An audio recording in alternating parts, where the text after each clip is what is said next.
Sa murang edad ng batang si Fabio ay natuklasan na niya ang kakaibang lakas na meron siya. Kumpara sa isang normal na bata, ay natatangi ang lakas niya.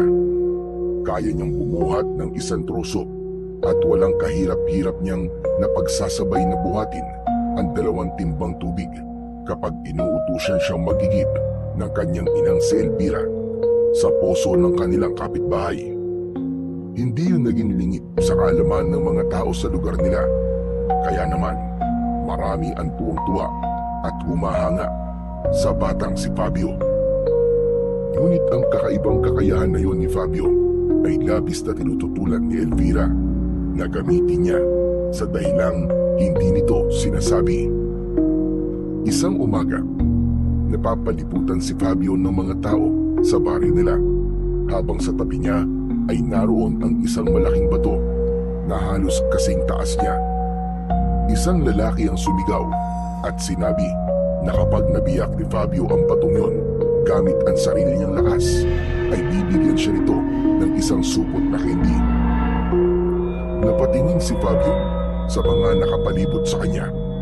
Sa totoo lang, hindi niya maintindihan kung bakit ganun na lang kasabik ang mga yon na makita siyang gumagamit ng kanyang pambihirang lakas. Patuloy sa pambubuyo ang mga tao kay Fabio hanggang sa tinignan na niya ang bato at saka siya huminga ng malalim. Inisip niya ang isang supot ng candy na ipinangako sa kanya. Kaya naman, mariin niyang ikinuyom ang isa niyang kamao at ubod lakas na nagpakawala ng isang malakas na suntok. Nagulat ang lahat nang mabitak sa gitna ang bato. Isang maikling katahimikan ang namayani bago nagkaroon ng masayang sigawan at palakpakan ang mga taong naroroon. Napangiti naman si Fabio. Natuwa siya sa reaksyon ng mga tao. Pero nagulat siya nang biglang dumating ang kanyang nanay na si Elvira na madilim ang mukha. Tumayo si Elvira sa tabi ni Fabio at galit na tumingin sa mga taong naroroon. Kayong lahat, pwede bang tigilan niyo na ang anak ko? Hindi siya laruan, kaya't huwag niyo siyang ginagawang katatawanan at pampalipas ng oras niyo. Mga bwisit kayo! Marahas na inablot ni Elvira sa braso si Fabio at walang imik siya nitong hinila pauwi sa kanilang bahay. Pagdating nila sa bahay, ay patabog na isinara ni Elvira ang pinto at hinarap ang batang si Fabio. Fabio anak, bakit mo naman ginawa yun? Bakit mo sinusunod ang mga walang kwenta at kabuluhang sinasabi ng mga taong yun? Kasi po, sabi po nila, kapag nabiyak ko po yung bato, bibigyan daw po nila ako ng candy. Gusto nilang makita kung talagang malakas ako.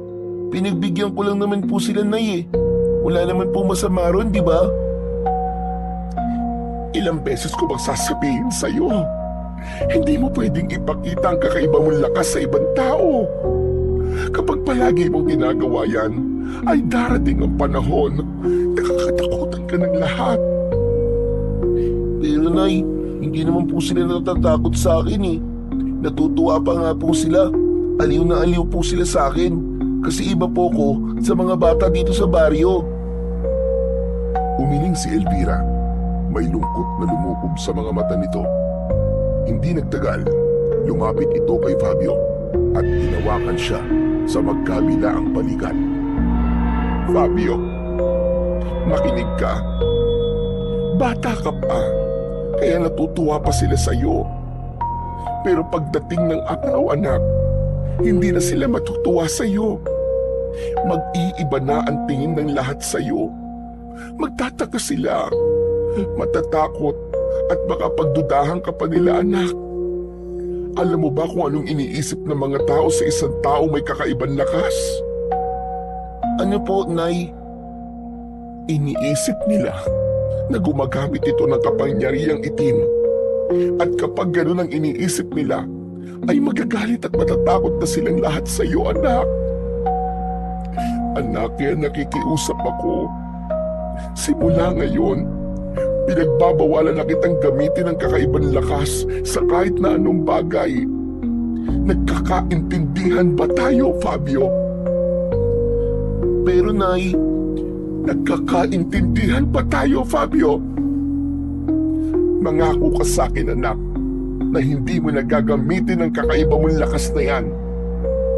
opo, nangangako po ko. Labag man sa kalooban, ay pumayag na lamang si Fabio sa gustong mangyari ng nanay niya. Nagtataka siya kung bakit gano'n na lang kalaki ang takot ng kanyang ina. Naisip niya na ano pang silbi ng lakas niya kung hindi rin naman niya magagamit yun. Lumaki si Fabio sa isang maliit na baryo na malapit sa paanan ng isang aktibong bulkan. Sa edad niyang yun, ay sadyang naiiba siya sa ibang bata. Hindi siya nagkakasakit, hindi nakakaramdam ng pagod at higit sa lahat ay sadyang napakalakas niya. Nakatira sila ng kanyang nanay sa isang bahay na gawa sa kahoy at pawid. Ang nanay ni Fabio na si Elvira ay isang labandera lamang. Bukod doon ay nagtatanim din ito ng mga gulay sa kanilang maliit na bakuran. Minsan, tinanong ni Fabio ang kanyang ina habang kumakain sila ng nilagang kamote para sa kanilang hapunan. Nay, tanong lang po, sino po ba ang tatay ko? Hindi mo na kailangan malaman yon, anak. Pero Nay, lahat po ng kalaro ko, meron pong tatay eh. Ako lang po ang wala. Sabi po nila, napulot niyo lang daw po ako sa putikan. At naniniwala ka naman sa kanila, anak. Hindi mo kailangan ng tatay para mabuhay. Kaya kitang buhayin ng ako lang, Fabio. Hala, sige. Umain ka na dyan at tama ng pagtatanong mo tungkol sa tatay mo. Alam ni Fabio na mahal siya ng kanyang ina, pero hindi niya maiwasang makaramdam na para bang may kulang talaga sa buhay niya. Sa tuwing makikita niya ang ibang bata na naglalaro kasama ang mga tatay ng mga ito, ay may bahagi ng kanyang puso na humihiling na sana ay meron din siyang kalaro na tatay. Sa kabila ng mahigpit na pagtutol ng nanay ni Fabio na huwag niyang gamitin ang kanyang pambihirang lakas, ay palihim pa rin ginagamit yun ni Fabio. Hindi para magpasikat, kundi upang kumita ng pera. Dahil tuwing hapon, pagkatapos ng gawain sa bahay, ay pumupunta siya sa ilog kung saan may mga kalalakihang naghahakot ng malalaking bato. Tumutulong siya sa mga yon kapalit ang maliit na halaga ng pera. May ilang tao rin na nagpapabuhat sa kanya ng ibang mabibigat na bagay gaya ng troso, gamit sa bahay at kung ano-ano pa, at sinisil niya ang mga yon. Sa bawat araw na lumilipas, unti-unting lumalaki ang naiipong pera ni Fabio. Itinatago niya yon sa isang lumang lata na nasa ilalim ng kanyang papag. Hindi siya nag-iipon para sa sarili, kundi upang makabili siya ng bagong tsinelas para sa nanay niya. Napansin niya kasi na butas na ang tsinelas ng nanay Elvira niya at sobrang luma na nun. Alam niya na may pambili naman ng tsinelas ang nanay niya, pero mas pinipili nitong huwag bumili dahil mas inuuna nito ang mga gastusin nila sa bahay gaya ng pagkain. Isang hapon, masiglang pumasok si Fabio sa bahay nila mula sa pakikipaglaro sa labas. Ngunit nawala ang saya niya nang makita niya ang kanyang ina na nakatayo sa tabi ng lamesa. Hawak nito ang lumang lata na pinag-iipunan niya ng pera. Bukas yun at nakalatag sa ibabaw ng lamesa ang mga baryang matagal na niyang iniipon. Pansin niya ang galit sa mukha ng kanyang ina. Nay, bakit niyo po binuksan ang alkansya ko? Fabio, sabihin mo, saan galing ang mga pera na ito? Nanuyo ang lalamunan ni Fabio. Alam niyang wala na siyang ligtas. Hindi niya inakalang matutuklasan ng kanyang ina ang kanyang sikreto bago pa niya ito maibili ng bagong tsinelas. Nay, nag-iipon lang po kasi ako eh. Paano ka makakapag-ipon ng pera? Wala ka pang pasok sa eskwela, kaya hindi kita binibigyan ng baon. Saan ka kumukuha ng pera, Fabio? Napayuko si Fabio. Hindi niya alam kung paano sasagutin ang tanong ng kanyang ina. Alam niyang hindi siya marunong magsinungaling, pero nag-isip pa rin siya ng dahilan na hindi siya mapapagalitan ng kanyang ina. Huwag na huwag kang magsisinungaling sa akin, Fabio. Hindi kita tinuruan na maging sinungaling. Sabihin mo sa akin ang totoo. Saan galing ang mga bariyang ito? Nay, ang totoo po, nagtatrabaho po ako.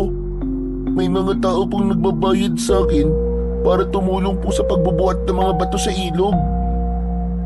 Ginagamit mo na naman ang lakas mo. Nang marinig ni Elvira ang pag-amin ni Fabio, ay lalo itong nag-apoy sa galit. Hindi na nito napigilan ang sarili at agad nitong kinuha ang isang patpat na nakasandal sa dingding at lumapit kay Fabio. Ilang beses ko ba sinasabi sa'yo na huwag mong gagamitin ang lakas mo, Fabio? Napakatigas ng iyong ulo. Bago pa makatakbo si Fabio, ay bumagsak na ang unang palo sa kanyang braso.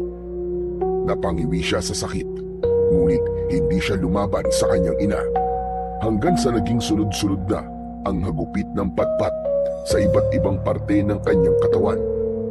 Nang dahil sa labis na sakit, ay umatungal na si Fabio ng pag-iyak. Nay, tama na po! Tama na po na yan, sakit-sakit na po! Hindi na po ako ulit, Nay! Tama na po! Ngunit hindi huminto si Elvira. Patuloy lang ito sa pagpalo kay Fabio. Bakit ba tigas-tigas ng ulo mo, ha? Hindi mo ba naiintindihan ang sinasabi ko sa'yo? Ilang ulit kong sasabihin na huwag mong gagamitin ang lakas mo. Nay, para naman po sa inyo ang perang yun eh.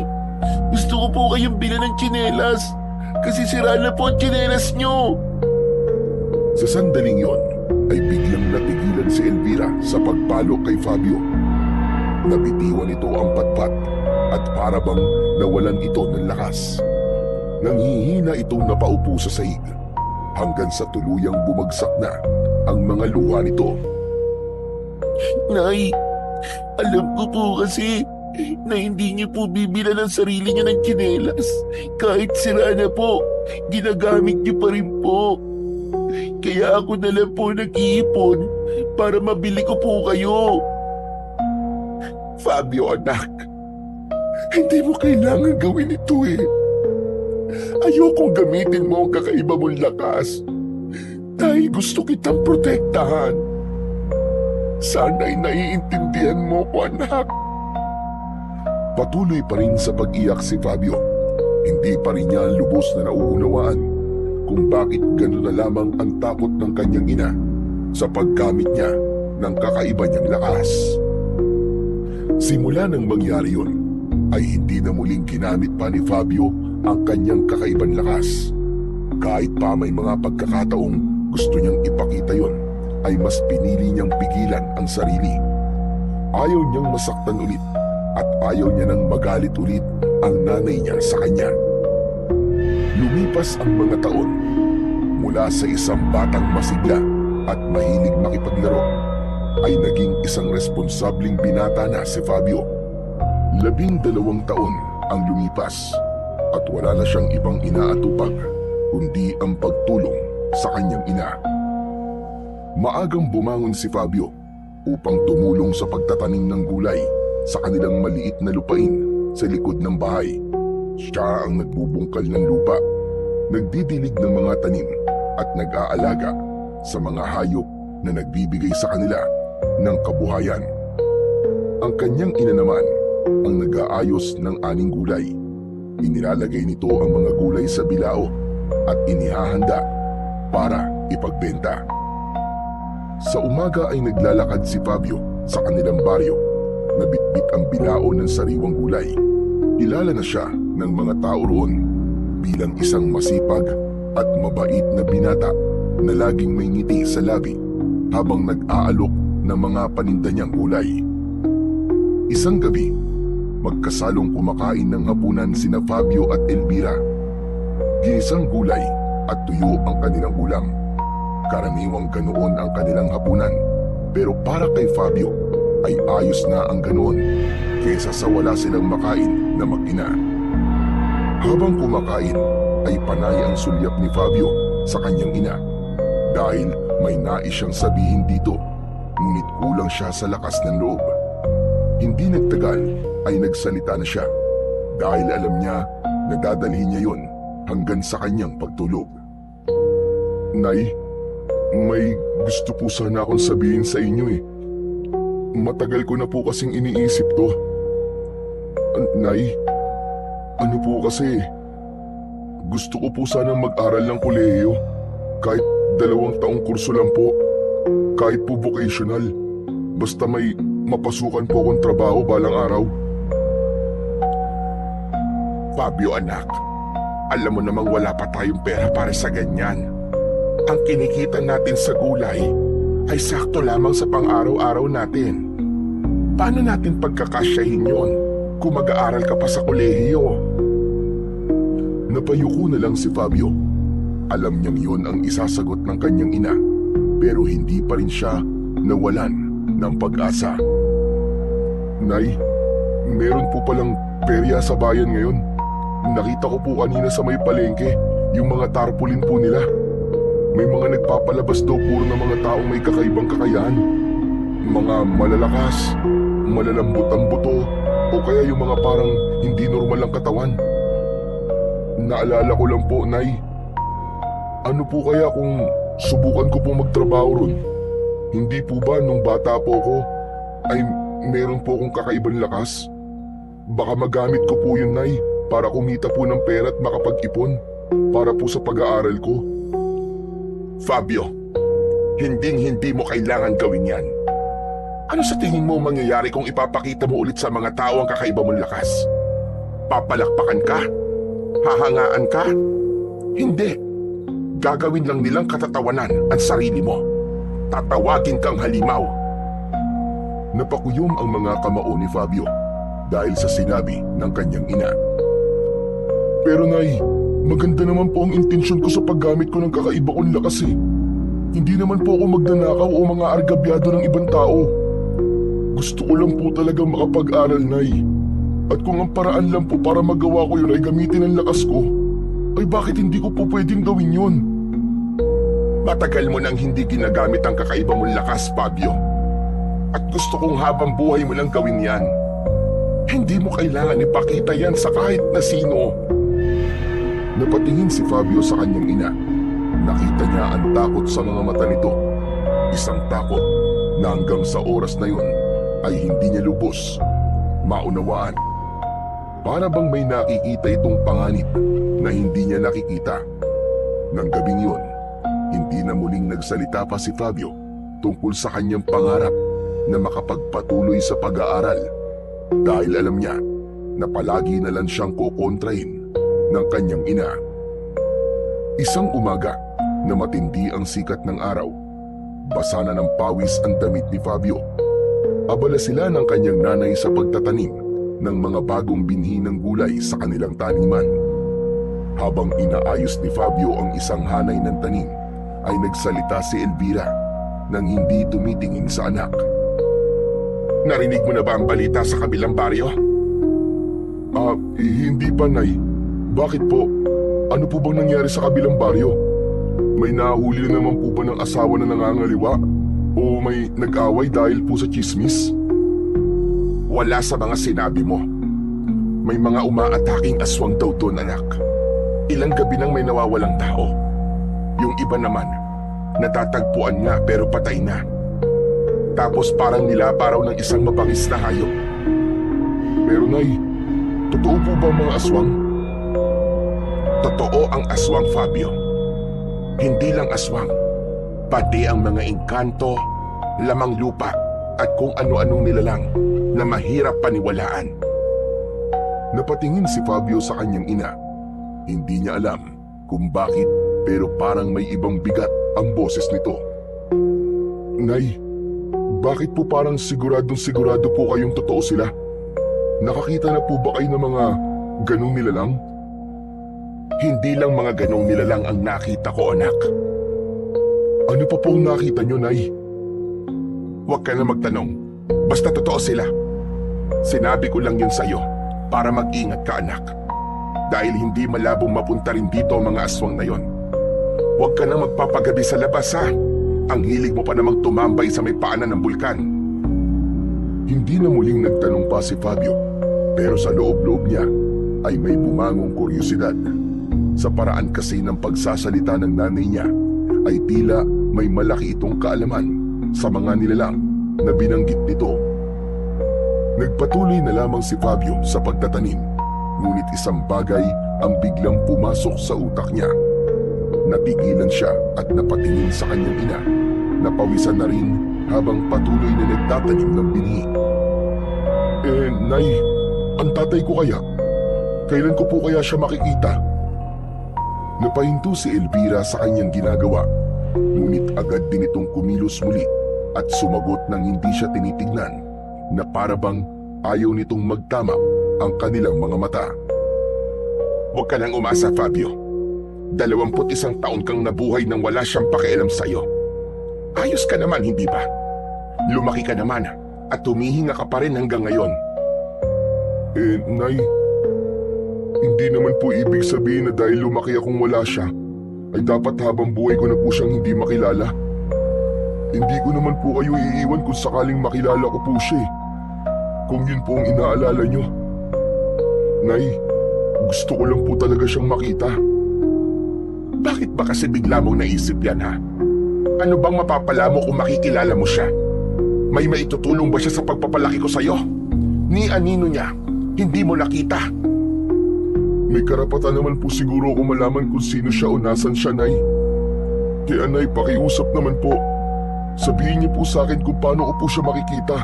Sabihin niyo po sa akin ang totoo, Nay. Kung gusto mo ng totoo, Fabio, sige. Ito ang katotohanan. Patay na ang tatay mo, kaya tumigil ka na sa pangarap mong makikita mo pa siya. Napalunok si Fabio. Hindi niya alam kung ano ang kanyang mararamdaman. Maya-maya ay umiling siya habang nanginginig ang luha. Hindi po ako naniniwala. Kung patay na siya, saan po siya nakalibing? Hindi siya rito nakalibing.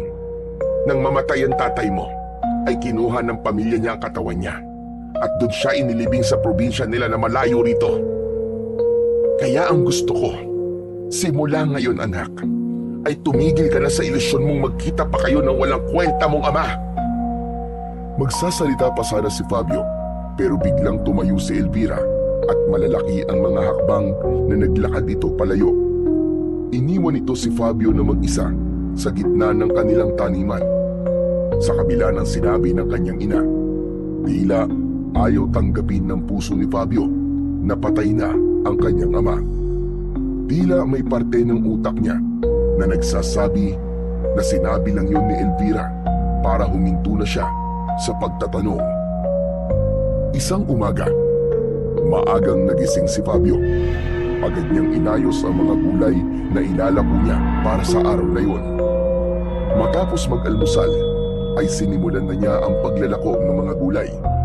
Isang umpukan ng mga tao ang nakita niya. Lumapit siya roon upang alukin ng gulay ang mga tao. Pero napahinto siya nang marinig ang pinag-uusapan ng mga tao naroroon. Ayon sa isang babae, ay pinasok daw ng mga aswang ang bahay ni Mang Lando kagabi. Tanging si Man Lando lang daw ang nakaligtas at napatay ng mga aswang ang asawa at 2 nitong anak na parehas lalaki. Napalunok si Fabio at naramdaman niya ang panlalamig ng buo niyang katawan. Kahapon lang ay nakita pa niyang naglalakad ang asawa ni Mang Lando na si Aling Marta kasama ang 2 anak nito doon sa may simbahan. Hindi na nagpatumpik-tumpik pa si Fabio at agad siyang umuwi. Pagdating niya sa kanilang bahay, ay nadatnan niyang abala ang kanyang ina sa pagsisiga ng tuyong dahon at sanga sa harapan ng kanilang bakuran. Oh, Fabio anak, ano't bumalik ka kagad nang hindi ka yata nakakabenta? May nakalimutan ka ba? Nay, totoo nga pong sinabi niyo na darating po ang araw na mapupunta po dito sa baryo natin ang mga aswang. Anong ibig mong sabihin anak? Nay, narinig ko po dun po sa kwentuhan ng mga tao na pinasok daw po ng mga aswang ang bahay ni Mang Lando. Tapos, si Mang Lando lang daw po ang nabuhay. Diyos ko, mabagin langit. Nakakakilabot naman yan anak. Kaya nga't simulat sa pool, sinasabi ko na sa iyo Fabio, wag na wag kang lalabas tuwing gabi. Wag kang tatambay sa kung saan-saan. Dahil hindi natin alam kung sino ang susunod nilang magiging biktima. Napatingin si Fabio sa paligid. Sa kauna-unahang pagkakataon ay nakaramdam siya ng takot sa baryo kung saan siya isinilang at lumaki. Pakiramdam niya tuloy, simula sa araw na yon ay hindi na magiging normal ang kanilang mga gabi. Natakot siya na baka sa mga susunod na gabi ay bahay naman nila ang pasukin ng mga aswang na kumitil sa buhay ng pamilya ni Mang Lando. Mula nang umatake ang mga aswang sa pamilya ni Mang Lando, ay nagsimula na ang lagim sa baryo ni Fabio. Halos gabi-gabi ay may mga bahay na bigla na lang pinapasok ng mga aswang. Sa umaga naman ay may bangkay na nakikita na gutay-gutay yung katawan at halos wala ng dugo. Dahil sa matinding takot, nagdesisyon ang mga taga-baryo na gumawa ng iba't ibang paraan upang protektahan ang kani-kanilang mga sarili. Isa sa mga pinakakaraniwang paniniwala ay ang asin na pinaniniwala ang kinatatakutan ng mga aswang. Kaya bago dumilim ay makikita ang bawat pamilya na naghahagis ng asin sa paligid ng kani-kanilang mga bahay. At maging sa bintana at pintuan ay naglalagay ang mga ito. Nagsimula yung isang malawakang ritual na isinasagawa tuwing palubog na ang araw. Hindi rin naging kampante sina Fabio at Aling Elvira. Matapos makarinig ng usap-usapan sa bayan na ang buntot ng pagi ay mabisang pantaboy ng aswang, ay agad na bumili si Aling Elvira ng isa. Isinabit nito ang buntot ng pagi sa pintuan ng kanilang bahay, katabi ng bawang at isang lumang krus na yari sa kahoy. Kahit papano, siguro naman ay hindi na tayo papasukin ng mga halimaw na yon. Nakakatakot na talaga rito sa baryo natin anak. Kung may ibang lugar lang sana tayo mapupuntahan, ay doon na tayo. Pero wala. Sana nga, Nay, gumana yan. Kasi kung makakapasok pa po sila rito, ay sayang naman po ang binili niyong buntot ng pagi kung wala naman palang epekto. Walang kaso ang gumastos anak, kung buhay naman natin ang nakasalalay. Habang tinititigan ni Fabio ang buntot ng pagi na nakalaylay sa pinto, ay hindi niya maiwasang magtanong sa sarili kung hanggang kailan sila mabubuhay nang ganun na palaging nangangamba at natatakot sa tuwing sasapit ang gabi. Hindi na rin niya mabilang kung ilang gabi na siyang hindi makatulog ng maayos dahil sa tuwing ipipikit niya ang kanyang mga mata ay naiisip niya na baka may aswang sa labas ng bahay nila at kailangan niyang huwag matulog para masiguro ang kaligtasan nilang mag-ina. Kinagabihan, tahimik ang buong baryo sa loob ng bahay ni Fabio at mahimbing siyang natutulog habang nasa tabi niya ang kanyang ina. Kapwa sila pagod dahil sa maghapong pagtatanim ng mga gulay. Ngunit ang katahimikan ay biglang nagambala ng malalakas na sigawan mula sa labas.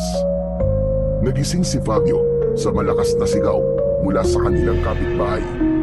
Bumangon siya at tumingin sa kanyang ina na nagising din. Mabilis silang lumapit sa bintana at sinilip ang pinagmumulan ng kaguluhan. Napasinghap si Fabio nang makita niya ang mga aswang na nasa bubong ng kanilang kapitbahay na si Mang Temyong. Meron ding mga aswang na nakaabang sa paligid ng bahay. Hindi na nag-isip si Fabio at lumayo na siya mula sa pagkakasilip sa bintana. Nagtungo siya sa kusina at kinuha ang bagong hasang itak. Malalaki ang mga akbang na tinungo niya ang pinto. Ngunit bago pa man siya makalabas ng pinto, ay mahigpit siyang hinawakan ni Aling Elvira sa braso. Fabio anak, anong gagawin mo? Bakit may dala kang itak? Nay, tutulungan ko po sila. Hindi natin sila pwedeng hayaang mamatay sa kamay ng mga halimaw na yun. Mas sinigpitan pa ni Elvira ang hawak sa anak. Kita sa mukha nito ang matinding takot at pag-aalala. Nahihibang ka na ba anak? Alam mo bang pagpapakamatay ang gagawin mo? Ano ba magagawa mo laban sa mga aswang?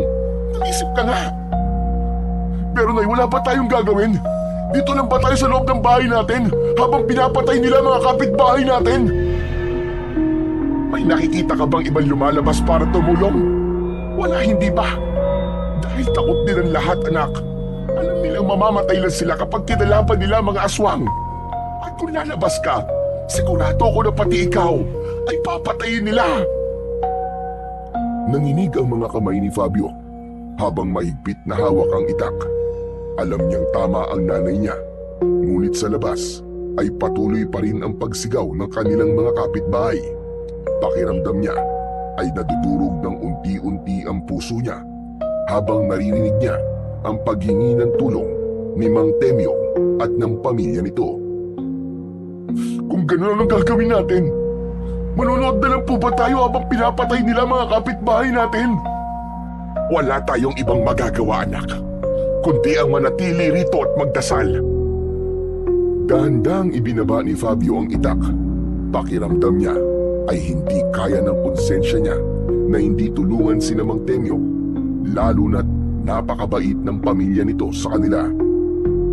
Lumapit si Elvira sa maliit nilang altar at sinindihan nito ang nag-iisang kandila na naroroon. Walang nagawa si Fabio kundi ang lumapit sa nanay niya.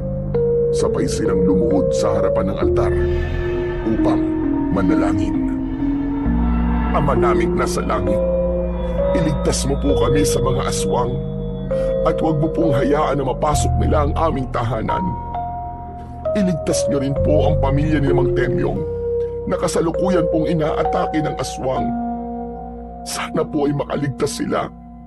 Sana po ay matapos na ang bangungot na ito sa aming baryo, Panginoon. Kami po ay nagsusumamo sa inyo, Panginoon. Iligtas niyo po kaming lahat.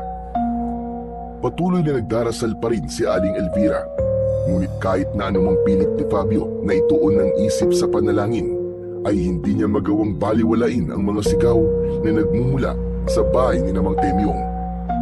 Pinilit niyang ipikit ang kanyang mga mata at pilit niyang itinuon ang atensyon sa pakikinig sa boses ng kanyang ina na paulit-ulit na bumibigkas ng panalangin. Ngunit habang lumilipas ang bawat segundo, mas lalo lamang naninindig ang balahibo ni Fabio. Mas lalong bumibigat ang kanyang dibdib. Para bang may isang tinig na bumubulong sa kanya na nagsasabing hindi siya maaaring manatili roon at walang ginagawa. Hanggang sa hindi na talaga napigilan ni Fabio ang sarili at mabilis siyang tumayo mula sa pagkakaluhod. Mabilis niyang kinuha ang itak, pero nang palabas na siya ng pinto ay humarang agad sa kanya si Aling Elvira. Fabio, bakit ba hindi ka marunong makinig sa akin? Nay, hindi ko kayang walang gawin. Hindi ko kayang hayaan lang si Mang Temyong na patayin ng mga aswang. At anong magagawa mo laban sa mga aswang, anak? Gusto mo rin bang mamatay? Huminga ng malalim si Fabio. Alam niyang pagsasayang ng oras o magpapaliwanag pa siya sa kanyang ina. Magpatuloy na lang po kayo sa pagdarasal, Nay. Ipagdasal niyo po na manalo po ako sa mga aswang at makauwi ako ng buhay dito. Hindi, Fabio. Hindi ka lalabas ng bahay. Dito ka lang. Nanay mo ko at ako ang susundin mo. Ngunit hindi na ito pinakinggan ni Fabio. Agad lumabas ng kanilang bahay habang mahigpit na hawak ang itak. Fabio! Fabio, bumalik ka rito! Fabio! Pero hindi na lumingon pa si Fabio sa kanyang ina. Hindi na siya maaaring umatras. Habang patuloy ang sigawan sa bahay ni Mang Temyong, ay naisip niyang panahon na para ipakita kung sino siya at kung ano ang kaya niyang gawin. Mabilis na naglakad si Fabio papunta sa harapan ng bahay ni Temyong. Naririnig pa rin niya ang mga sigaw ng mag-anak mula sa loob na halos mawalan na ng pag-asa. Alam niyang wala nang ibang tutulong sa mga ito kung hindi siya. Nang makalapit si Fabio sa bahay ni Temyong ay agad niyang napansin ang dalawang nilalang na nakadapa sa bubungan ng bahay. Ang kanilang mga mata ay pula at ang mahahabang kuko ng mga yun ay nakaumang sa bubong na tila anumang sandali ay handa ng sumalakay ang mga yun. Sa magkabila ang gilid naman ng bahay ay may dalawa pang aswang na nag-aabang. Hoy! Mga pangit na aswang! Ako ang harapin nyo! Bumaba kayo dyan! Napalingon ng apat na aswang kay Fabio. Napangisi ang isa at lumabas ang dila nito na parang ahas. At sa isang iglap ay magkakasabay na sumalakay ang apat na aswang kay Fabio. Mabilis na umatras si Fabio. Ang dalawang aswang mula sa bubong ay sumugod mula sa itaas, habang ang dalawa naman ay parang mga aso na naglalakad papunta sa kanya gamit ang mga paa at kamay ng mga ito. Nagawang iwasan ni Fabio ang naunang aswang na sumugod mula sa harapan niya at agad niya itong tinaga sa likod.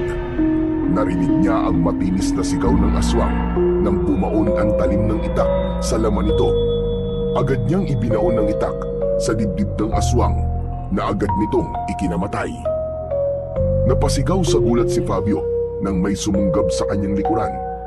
Siniko niya ito ng malakas sa tagiliran at bumagsak ito sa lupa. Mabilis siyang lumingon at hinawakan niya ito sa leeg gamit ang isang kamay. Habang hawak ni Fabio ang aswang ay may naramdaman siyang kakaiba. Nang dumikit ang balat niya sa halimaw ay napasigaw ito at naramdaman niyang umiinit ang palad niya. Nagpumiglas ang aswang na parabang napapaso ito sa palad ni Fabio. Labis na nagimbal si Fabio sa kanyang natuklasan, pero wala siyang oras para mag-isip. Isa pang aswang ang biglang sumunggab sa kanya mula sa kaliwa. Nakabuka ang bibig nito ng malaki at handa na siyang sagpangin. Mabilis siyang umiwas at iniharang niya ang aswang na hawak niya.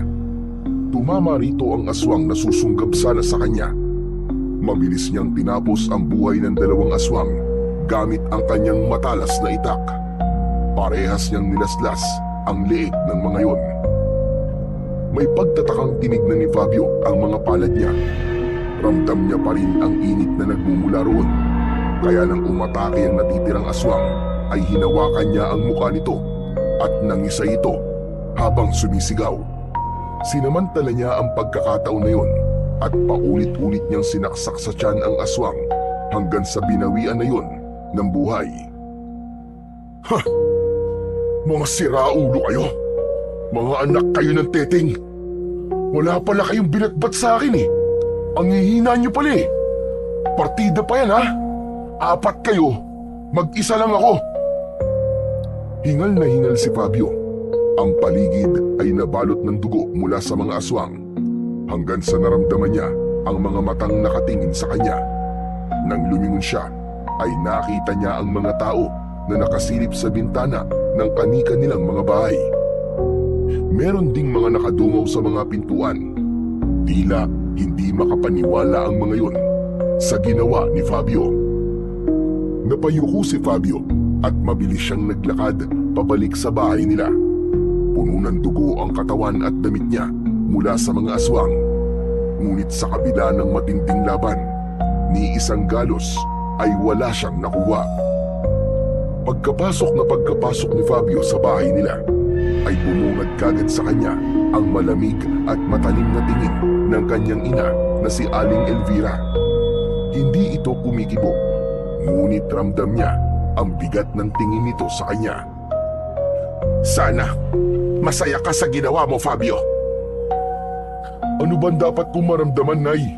Hindi ba dapat masaya po ako kasi nailigtas ko si Mang Temyong at napatay ko pa ang 4 na aswang? Oo nga, napatay mo nga sila. Pero ginamit mo naman ang kakaiba mong lakas. Hindi ba? Bata ka pa lang ay pinagbawalan na kitang gamitin yan sa kahit na anong paraan. Napakatigas talaga ng ulo mo. At ano naman po masama ron, Nay? Hindi ba dapat nating ipagpasalamat na kaya kong lumaban sa mga halimaw na yon? Alam mo bang nakita ka ng maraming tao, anak? Alam mo bang nagtataka na naman sila kung bakit napakalakas mo, Fabio? Bakit ba ang iniisip niyo, Nay, ay ang sasabihin ng ibang tao? Hindi ba dapat masaya kayo na may nailigtas akong buhay? Napatingin sa kanya si Aling Elvira. Ngunit hindi ito sumagot. Pero oo nga, Nay. Gusto kong malaman. Bakit nga ba ako malakas? Alam kong alam niyo po ang sagot sa tanong kong ito. Bata pa lang po ako ay ganito na ako. Hindi niyo man lang sinubukang ipaliwanag sa akin kung bakit ako kakaiba. Ngayon, Nay, panahon na po siguro. Sabihin niyo po sa akin, bakit nga ba, Nay? Bakit ako malakas? Nanatiling tahimik si Aling Elvira. Halata sa mukha nito na may gusto itong sabihin. Ngunit sa huli ay napabuntong hininga na lamang ito at tumalikod. Tinawag ito ni Fabio pero hindi siya nito nilingon at diretso itong pumasok sa kanilang kwarto sabay sarado ng pinto. Napakuyom ng kamao si Fabio. Alam niyang may hindi sinasabi sa kanya ang nanay niya. Ramdam niyang alam nito kung bakit bata pa lang siya ay taglay na niya ang kakaibang lakas na yon. Kinaumagahan sa almusal ay walang imikan sina Fabio at Aling Elvira. Palihim na sinusulyapan ni Fabio ang kanyang ina at nakita niyang nakayuko ito at tila walang balak na makipag-usap. Napabuntong hininga siya. Alam niyang hindi pa rin ito nagustuhan ang ginawa niyang pakikipaglaban sa mga aswang. Nabasag ang katahimikan sa katok sa kanilang pinto. Tumayo si Fabio at binuksan niya ito. Bumungad sa kanya si Mang Temyong na may dalang-dalawang plastik na may laman ng mga isda at karne ng baboy. Fabio, tanggapin mo sana ito. Alam kong hindi sapat ang mga ito para tumbasan ang ginawa mong pagliligtas sa amin. Pero ito lang kasi ang kaya naming ibigay sa iyo, kapalit ng ginawa mo para sa akin at sa aking pamilya. Aba, Mang Temyong, hindi niyo na po kailangan gawin to. Hindi po ako humihingi ng kapalit sa pagtulong ko po sa inyo kagabi. Bukal po sa loob kong ginawa kong yun. Fabio, kayaan mo na ako sa pagbibigay ko ng mga ito sa iyo. Kung hindi dahil sa iyo, baka wala na kami ng pamilya ko ngayon. Utang namin sa iyo ang buhay namin. Sa narinig na yon, ay gumaan ng gusto ang pakiramdam ni Fabio. Noon lang siya nakatanggap ng ganong klaseng pagpapahalaga. Napagtanto niya na baka sumama pa ang loob ni Mang Temyong kapag hindi niya tinanggap ang dala nito, kaya't kinuha na niya ang mga yon sa matanda. Kung mabilit po kayo maraming salamat po, Mang Temyong. May pang-ulam na po kami nito ni Nanay mamayang tanghali at gabi. Muling nagpasalamat si Mang Temyong kay Fabio bago ito umalis. Sinundan niya ng tingin ang papalayong matanda. Kusang sumilay ang matamis na ngiti sa kanyang labi. Hindi nagtagal ay bumalik na si Fabio sa pagkainan para ituloy ang pag-aalmusal. Napansin niya na tahimik pa rin ang kanyang ina. Hindi man lang ito tumitingin sa kanya, pero ipinagdasal niya na sana ay magbago na ang damdamin ng nanay niya sa paggamit niya ng kakaiba niyang kakayahan. Matapos nitong marinig ang mga sinabi ni Mang Temyong sa kanya kanina. Sa mga sumunod na gabi ay patuloy na lumaban si Fabio sa mga aswang na sumasalakay sa kanilang baryo. Nilabanan niya at pinatay ang mga aswang na umaatake sa kanilang baryo at sa mga tao. Hindi na siya pinigilan pa ni Aling Elvira, ngunit ramdam niyang hindi pa rin ito sang-ayon sa ginagawa niya. Sa bawat laban na kinakaharap niya, lalong lumalakas ang loob ni Fabio at mas lalo pa siyang lumalakas. Dahil sa kabayanihan ni Fabio ay hinangaan siya ng mga tao. Halos araw-araw ay may nag-aabot sa kanila ng pagkain, pera at iba't ibang bagay bilang pasasalamat. Palagi rin niyang naririnig ang mga papuri tungkol sa kanyang katapangan. Kalaunan, kinilala ng kanilang kapitan ang kanyang ginagawa at pinarangalan pa siya sa harap ng buong baryo. Bukod sa pera na ibinigay sa kanya ng kapitan nila, ay kinausap din siya nito upang pangunahan niya ang pagsasanay sa ilang kalalakihang nais din lumaban sa mga aswang. Isang gabi na kumakain ng hapunan sina Fabio at Aling Elvira. Sa mga nakalipas na araw ay nasanay na si Fabio sa hindi pagpansin at pag-imik ng nanay niya sa kanya. Ngunit sa gabing yun ay labis siyang nagulat nang bigla siyang kinausap ng kanyang ina. Fabio anak, ang totoo, natutuwa ako sa mga papuring natatanggap mo mula sa ating mga kababaryo. Ang daming nagsasabi sa akin na ang swerte ko kasi ikaw ang anak ko. Bilang nanay mo, gusto kong malaman mo anak na sobra kitang ipinagmamalaki. Napahinto si Fabio sa pagsubo ng pagkain at napatingin ito kay Aling Elvira. Nagulat siya dahil hindi niya inasahan ang mga salitang yun mula rito.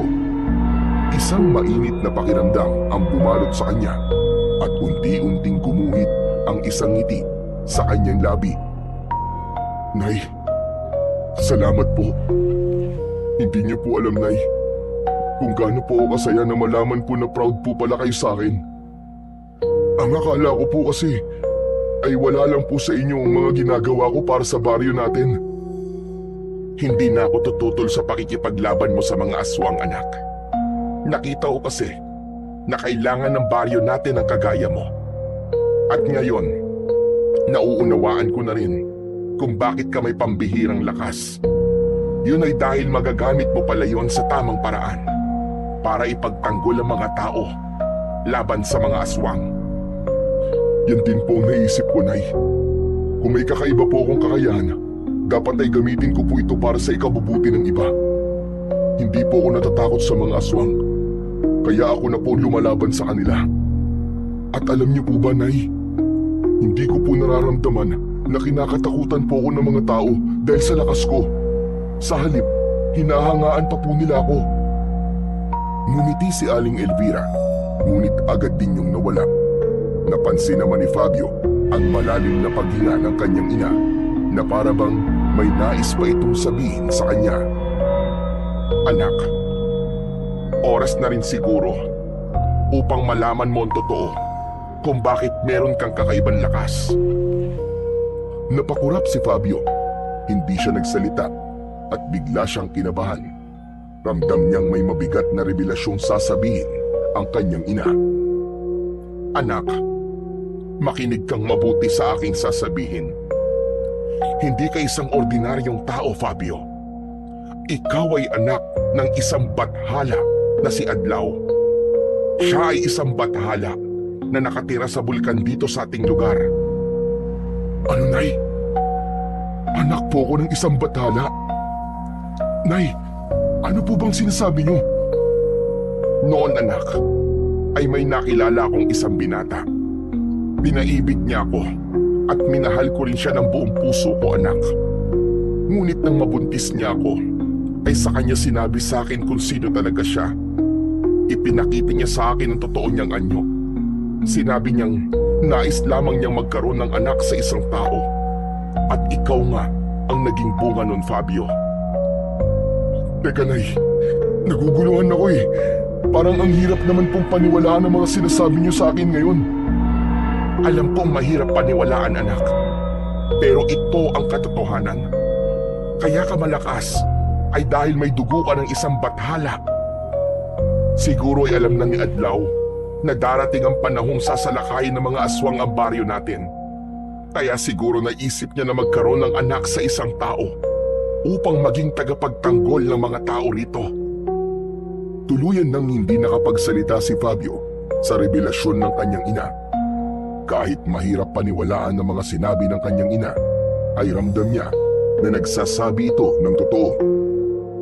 May sayang sumibol sa puso niya dahil sa wakas ay nagkaroon na ng kasagutan ang matagal niya ng tanong kung sino ang tatay niya at bakit siya may pambihirang lakas. Bago matulog sa gabing yun, ay lumapit si Fabio sa nakabukas na bintana ng bahay nila. Dumumaw siya roon at mula roon ay tinanaw niya ang napakataas na bulkan sa hindi kalayuan. Hindi pa rin siya makapaniwala ng gusto na ang tatay niya pala ay isang bathalang nakatira sa bulkan na yon. May posibilidad man na ginawa lang siya ng kanyang ama upang maging isang mandirigma laban sa mga aswang, ay wala siyang galit o hinanakit para dito. Bagkus, nauunawaan na niya ang lahat matapos ang naging pag-uusap nila ng kanyang ina. Napabuntong hininga si Fabio, saka pabulong na nagsalita habang nakatanaw sa bulkan. Hindi kita personal na nakilala, Ama. Pero salamat po sa buhay at lakas na ibinigay niyo po sa akin.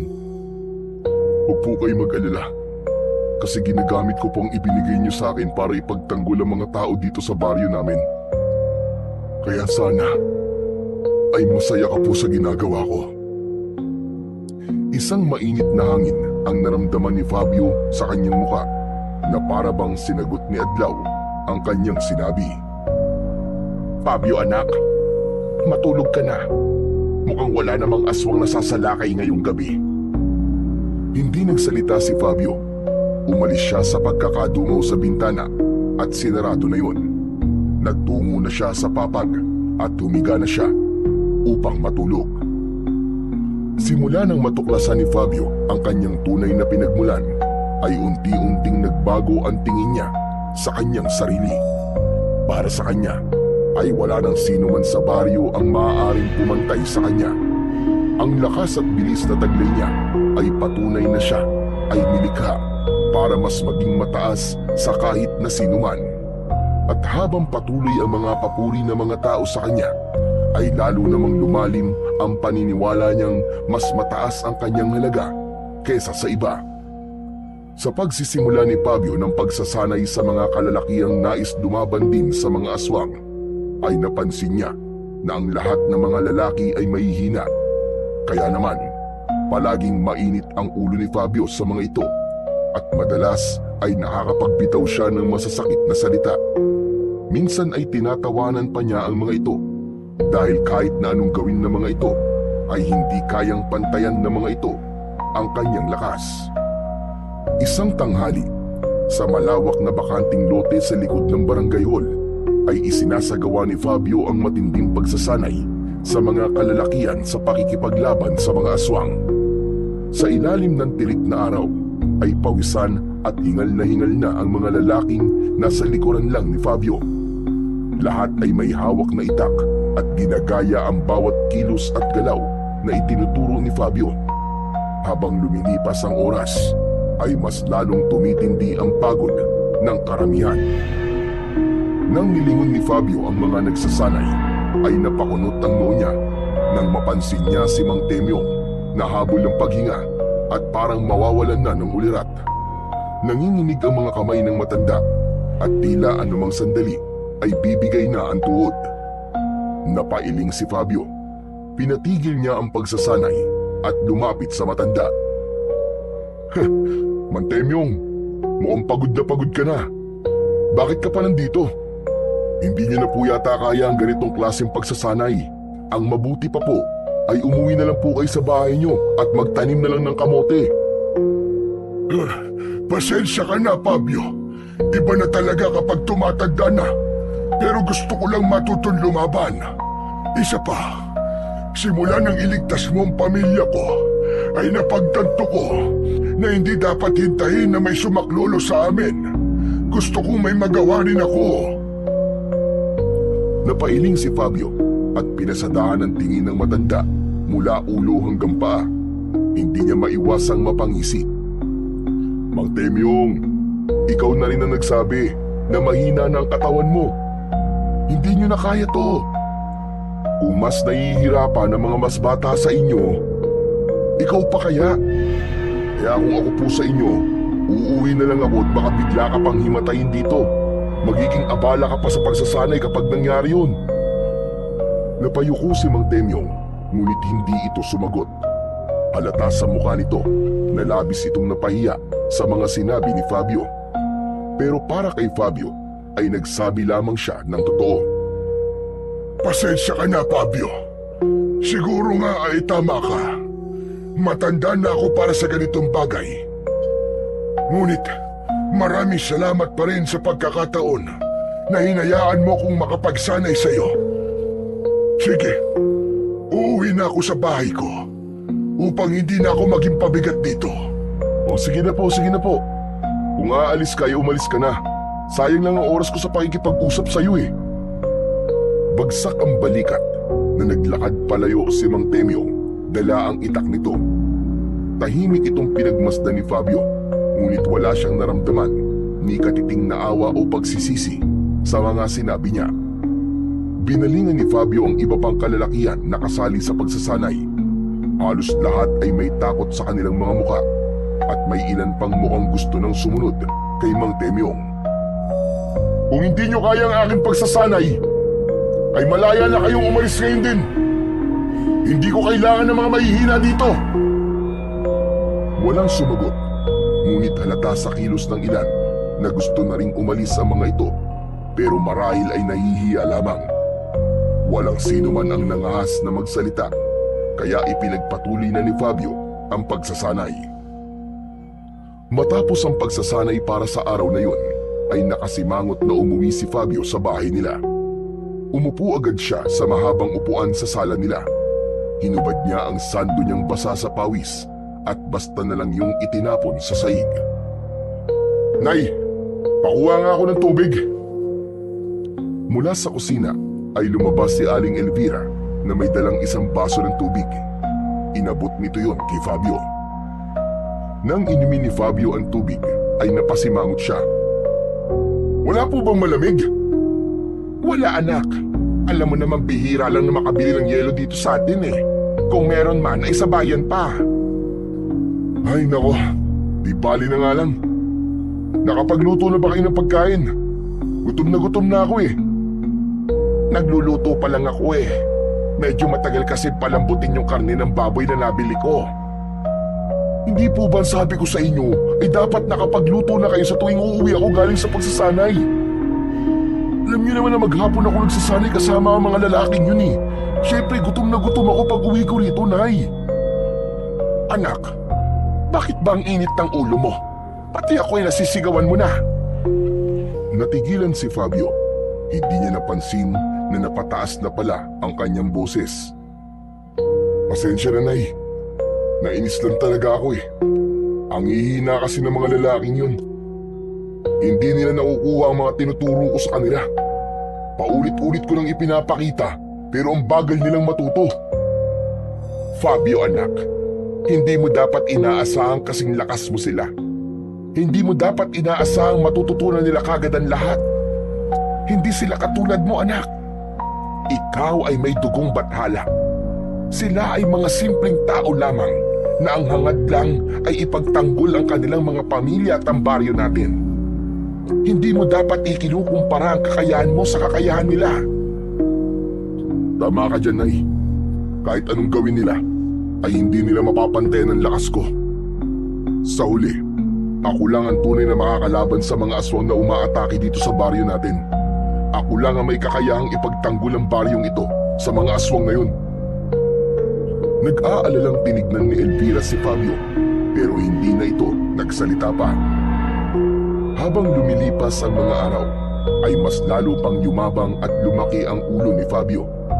Sa bawat pagsasanay na isinasagawa niya, ay palagi niyang minamaliit ang mga kalalakihang nag-iensayo sa pakikipaglaban sa mga aswang. Sa kanyang paningin, wala ni isa sa mga yun ang may potensyal na maging tunay na mandirigma na gaya niya. Sa gitna ng pagsasanay, ay nakita ni Fabio sa mukha ng mga lalaki ang pagod. Hinihingal ang karamihan at may ilan na halos hindi na makatayo sa sobrang panghihina. Ano ba yan? Naturingan kayong mga lalaki pero ang hihina ninyo. Sigurado ako na kahit isang aswang ay hindi nyo mapapatay. Sinasayang nyo lang ang oras ko. Sige na, magsiuwi na kayo at pinapainit nyo lang ang ulo ko. Isa-isa nang umalis ang mga kalalakihan sa harapan ni Fabio. Paalis na rin sana siya nang natanaw niya si Kapitan Manuel na papalapit.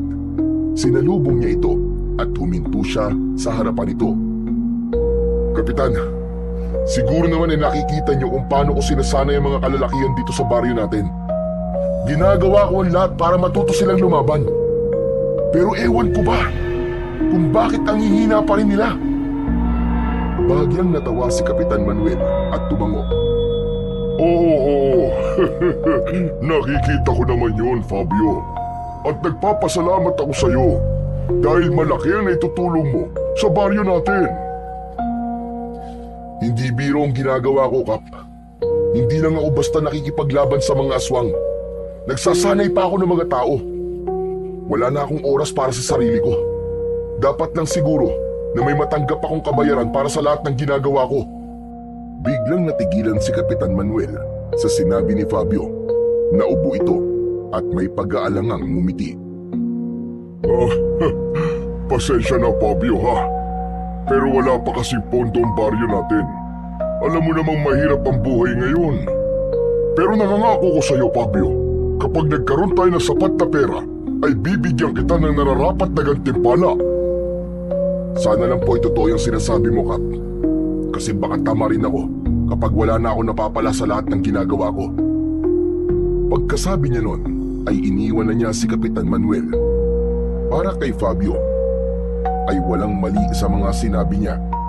Naniniwala siya na dapat ay hindi puro siya lang ang nagbibigay at dapat ay kumakadit din siya. Isang gabi, mahimbing na natutulog si Fabio nang bigla siyang yugyugin ni Aling Elvira. Umungol siya at tumalikod. Bumaloktot siya habang balot ng kumot ang kanyang katawan. Istorbo ka naman, Nay. Ang sarap-sarap ng tulog ko eh. Fabio, bumangon ka. May aswang na sumasalakay sa baryo. Doon lang narinig ni Fabio ang sigawan at kaguluhan sa labas. May umiiyak at may sumisigaw ng tulong. Ngunit sa halip na magmadaling bumangon, ay lalo pa niyang ipinikit ang kanyang mga mata. Ano ba yan? Gusto ko pang matulog, Nay. Hayaan niyo na po sila. Kaya na nila yun. Fabio, ano ba yung sinasabi mo? May mga taong nagaganib na sa labas. Bumangon ka na dyan. At baka bukas ay puro patay na sumalubong sa atin. Muling niyugyug ni Aling Elvira si Fabio. Hindi na nakatiis si Fabio at bumangon na siya at diretsyong tumingin sa kanyang ina. Hindi po muna ako makikipaglaban sa mga aswang, Nay. At bakit naman? Kasi po, wala pang naibibigay na pera sa akin si Kapitan. Bakit ako lalaban kung wala naman ako napapala, di ba? Fabio, kailan ka pa natutong maningil sa pakikipaglaban mo sa mga aswang? Nay, hindi niyo naiintindihan eh. Lahat sila sa akin na lang umaasa. Ako na lang palagi. Ako ang humaharap sa panganib. Ako ang nagpapakamatay upang makipaglaban sa mga aswang. Ako ang nagsasanay sa mga kalalakihan. Pero wala man lang sila naibibigay na kapalit sa lahat ng ginagawa ko. Nung una meron, oo. Pero ngayon ay wala na. Hindi naman yata patas yun. Napailing si Elvira sa sinabi ng kanyang anak. Hindi ito makapaniwala sa sinabi ni Fabio. Hindi na kita kilala, Fabio. Ang anak kong tumutulong ng walang hinihinging kapalit ay nawala na. Nakakalungkot lang na nilamon ka na ng mga papuri na naririnig mo. Yumabang ka na. Napakataas na ng tingin mo sa iyong sarili. Hindi mo ba naisip na kung hindi ka naging anak ni Adlaw, ay kagaya ka lang namin na nakararamdam ng takot at panghihina? Nagtaka si Fabio nang biglang lumabas ng kwarto ang nanay niya. Nang bumalik ito, ay dala nito ang itak na ginagamit niya sa pakikipaglaban sa mga aswang. Kinuha nito ang isa niyang kamay at pilit na isiniksik doon ang itak. Wala nang nagawa si Fabio kundi hawakan ang itak. Sige na, lumabas ka na ron. Labanan mo na ang mga aswang! Napailing si Fabio. Para sa kanya ay hindi nauunawaan ng nanay niya ang punto niya. Pero kahit labag sa loob niya ay tumayo na siya at lumabas ng kanilang bahay. Nang makalabas na si Fabio sa bahay nila ay napipilitan niyang hinanap ang aswang na sumasalakay sa baryo nila ng gabing yun.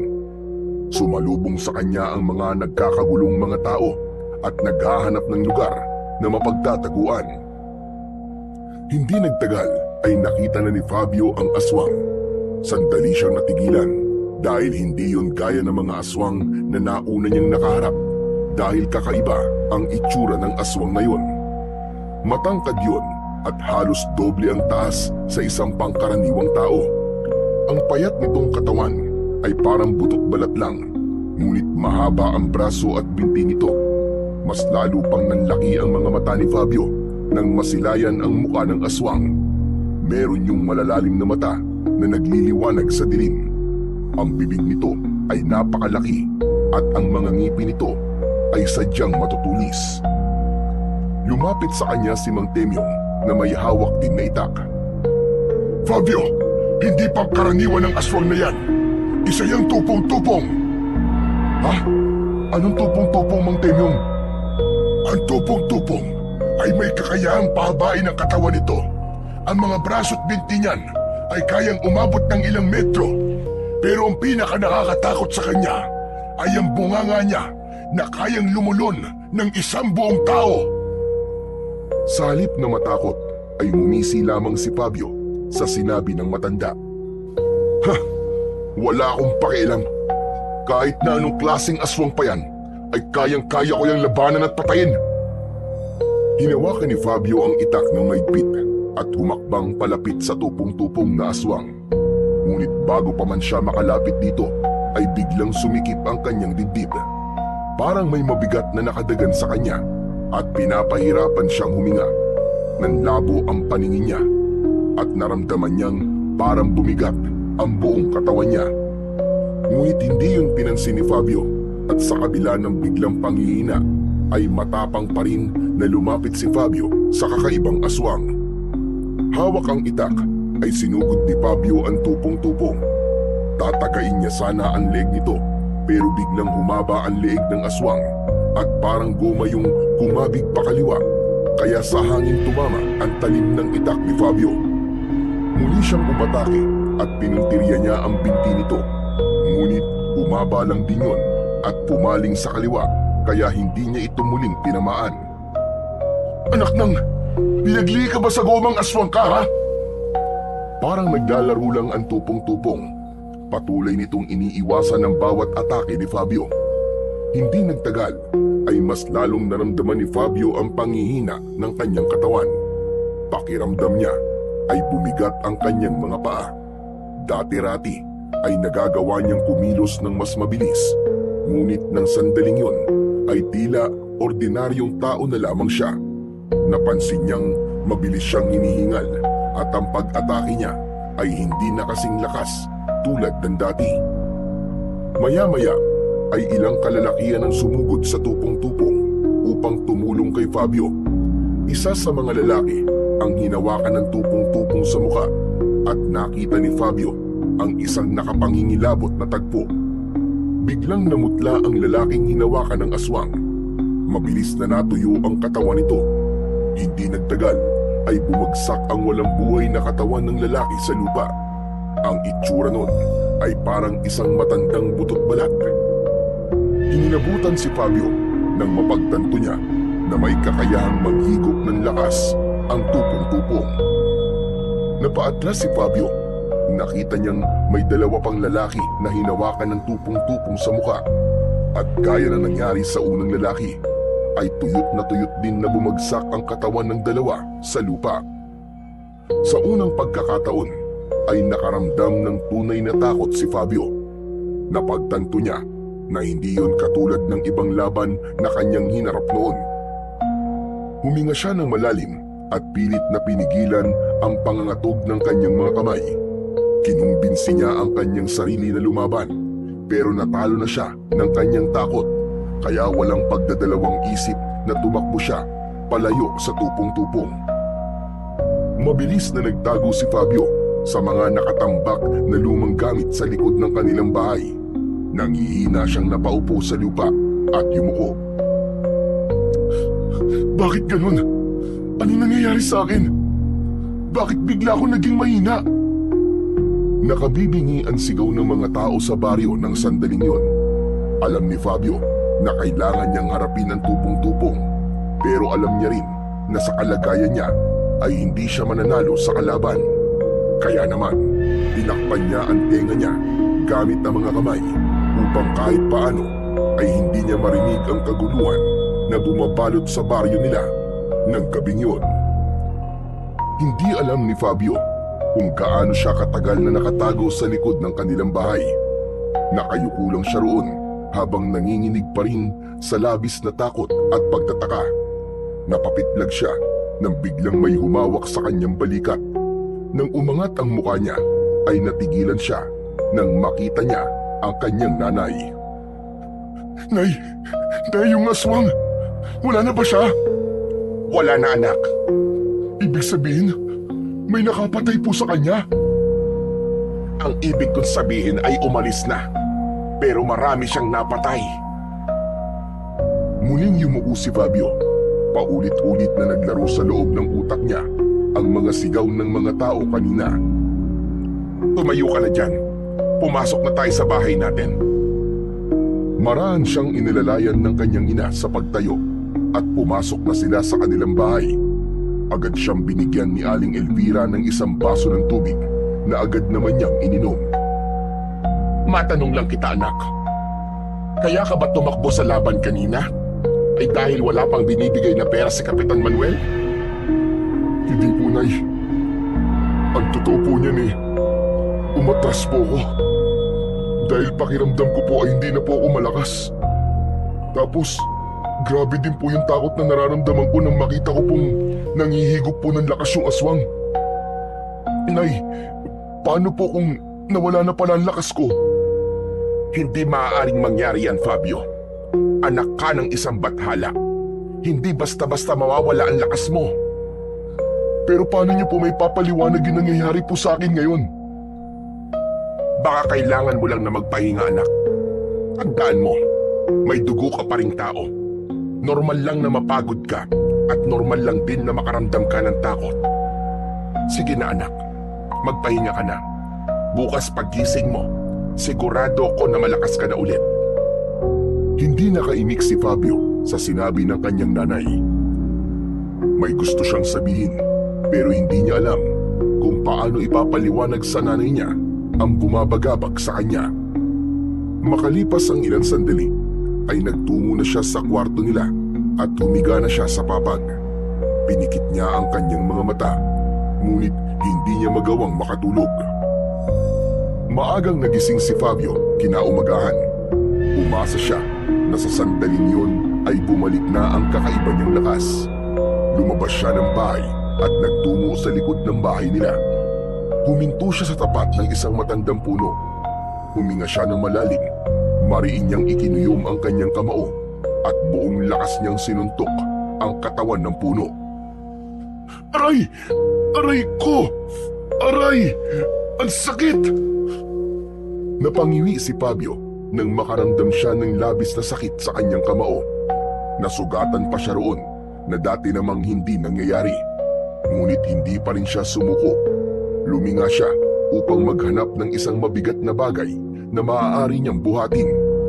Doon niya nakita ang isang may kalakihang bato.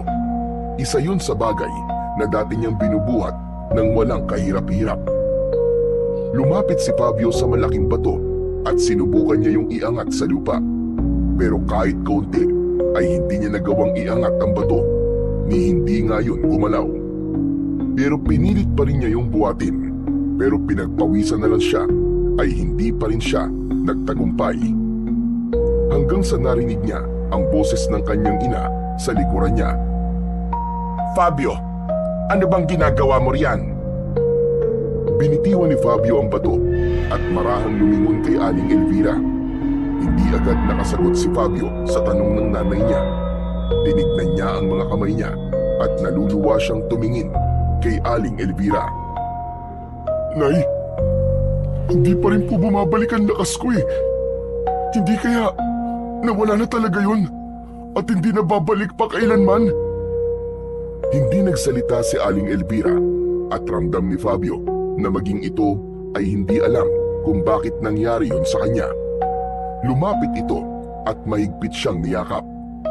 Ngunit sa kabila ng yakap na yun ng kanyang ina, ay hindi nabawasan ang kanyang pangamba dahil sa biglaang pagkawala ng kakaiba niyang lakas. Lumipas pa ang mga araw at mas lalo pang tumindi ang pangamba ni Fabio. Alam niya na sa pagkawala ng kanyang pambihirang lakas ay hindi na siya ang dating mandirigmang kinakatakutan ng mga aswang. Sa kabila ng paulit-ulit niyang pagsubok na ibalik ang dating lakas ay wala pa ring nagbago. Hindi na niya kayang lumaban tulad noon. Ang dating kumpiyansa niya sa sarili ay napalitan ng matinding panghihina ng loob. Sa tuwing umaatake ang tupong-tupong ay hindi na lumalabas ng bahay si Fabio. Nakatago lang siya habang naririnig ang sigawan ng mga tao sa labas. At dahil wala nang nagtatanggol sa baryo, ay napilitan ang mga tao na maghanap ng ibang paraan upang makaligtas mula sa aswang na tupong-tupong.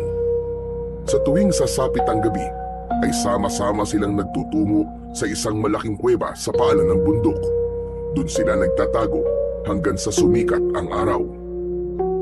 Hindi man naririnig ni Fabio ng direkta, ay ramdam niya ang pangungutya ng ilan sa kanya. Dahil isa na lang siyang ordinaryong tao, ay nawala na ang paghanga ng mga tao sa kanya. Isang gabi, gaya ng nakasanayan ng mga tao sa baryo ni Fabio, ay nagtungo na ang mga ito sa malaking kuweba na malapit sa paanan ng bundok. Bago pa man umatake ang tupong-tupong sa baryo nila. Habang ang lahat ng tao sa kuweba ay natutulog, ay gising na gising pa rin si Fabio. Iniisip pa rin niya ang dahilan ng biglaang pagkawala ng kakaiba niyang lakas. Hanggang sa naisipan niyang lumabas ng kuweba. Tumayo siya mula sa pagkakaupo at sa paglabas niya ng kuweba, ang bulkan ang una niyang nakita. Habang nakatingin si Fabio sa bulkan, ay isang ideya ang pumasok sa isip niya. Kung may makakasagot kung bakit nawala ang lakas ko, yun ay walang iba kundi ang nagbigay nito sa akin. Hindi na nagdalawang isip pa si Fabio at mabilis siyang naglakad palayo sa kuweba. Pumasok siya sa masukal na kagubatan. Hindi nagtagal ay narating na niya ang paanan ng bulkan. Tumingala siya sa napakataas na bulkan at malakas siyang sumigaw. Adlaw! Kung naririnig mo ako, magpakita ka sa akin! Ako si Fabio! Ako ang anak mo sa isang mortal! Walang nakuwang sagot si Fabio.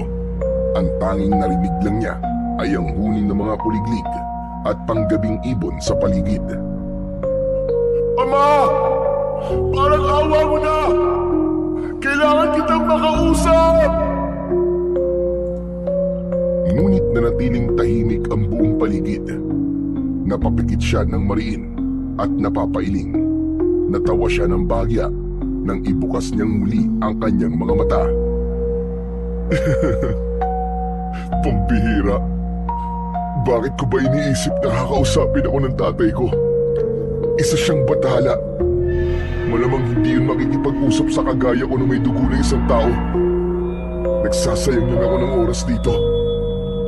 Tatalikod na sana si Fabio para umalis nang biglang may lumitaw na isang napakalaking bolang apoy sa harap niya.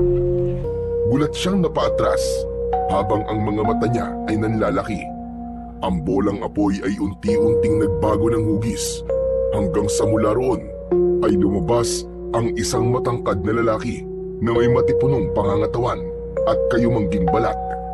Nakasuot yun ng ginintuang kasuotan. Meron yung korona na ginto na ang disenyo ay parang sinag ng araw. Ang mga mata nito ay nagliliyab na para bang mga bolang apoy. Ang presensya nito ay nagbigay ng init sa buong paligid. Teka, Ikaw ba ang aking ama na si Adlaw? Ako nga ang iyong ama. Ano ang iyong pakay? At nais mo kong makausap? Hindi agad nakapagsalita si Fabio. Nanatili siyang nakatitig sa nilalang sa kanyang harapan. Hindi siya makapaniwala. Nakaharap na niya ngayon ang kanyang ama na isang bathala. Napangisi si Adlaw habang nakatitig sa kanya. Tititigan mo na lang ba ako? O sasabihin mo na sa akin ang gusto mong sabihin? Patawad, ama. Hindi lang po ako makapaniwala na nakita na rin po kita sa wakas. Tumango si Adlaw at hinintay na muling magsalita si Fabio. Ama, kailangan ko po ang kapangyarihan ko. Bakit bigla na lang po itong nawala? Paano ko pa po may pagtatanggol ang mga tao sa baryo namin kung mahina ako? Gusto kong malaman kung anong dahilan, kung bakit po yun nawala, at paano ko po yun may babalik. Kailangan mo ba talaga yun para maging tagapagtanggol? O para makapagyabang? Napatda si Fabio. Parang binuhusan siya ng malamig na tubig sa sinabing yun ni Adlaw. Hindi ko po alam ang sinasabi niyo, Ama. Hindi mo ko malilinlang, Fabio. Mula nung isinilang ka, ay pinapanood ko na ang bawat galaw mo. Sa una, tuwang-tuwa ako.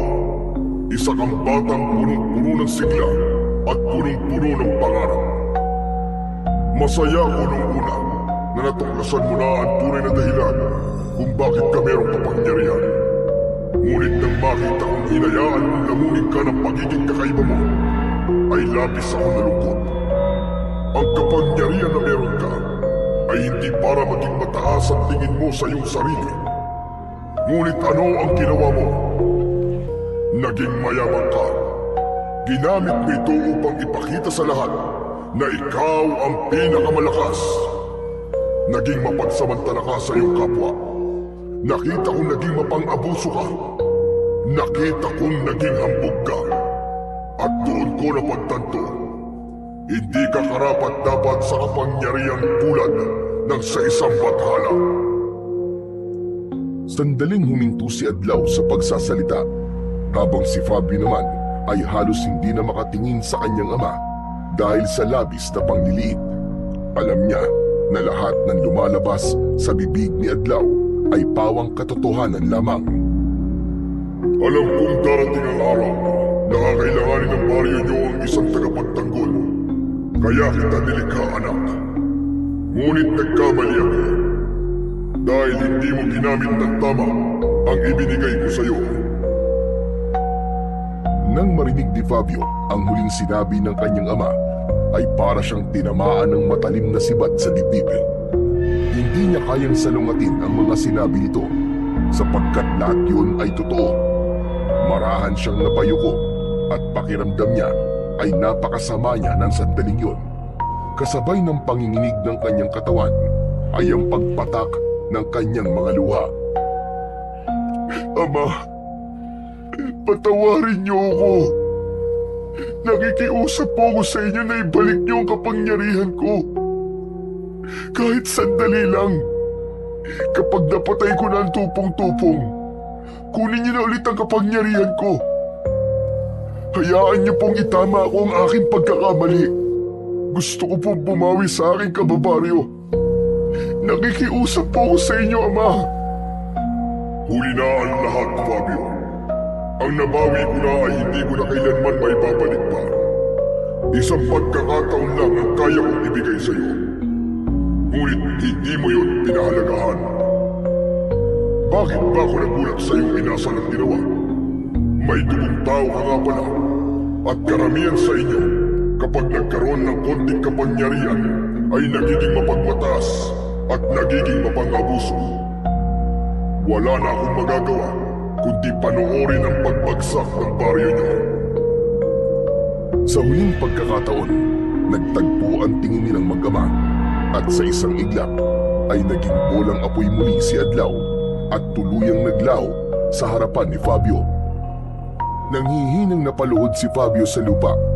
Itinuon niya ang mga kamay sa lupa habang patuloy siya sa pag-iyak.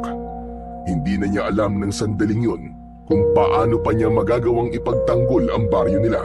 Ngunit alam niya na ang lahat ng nangyayari ay kagagawan niya. Kung ginamit lang sana niya ng tama ang kanyang kapangyarihan, ay hindi yun babawiin ng kanyang ama na isang bathala. Makalipas ang ilang sandali, ay tumayo na si Fabio mula sa pagkakaluhod.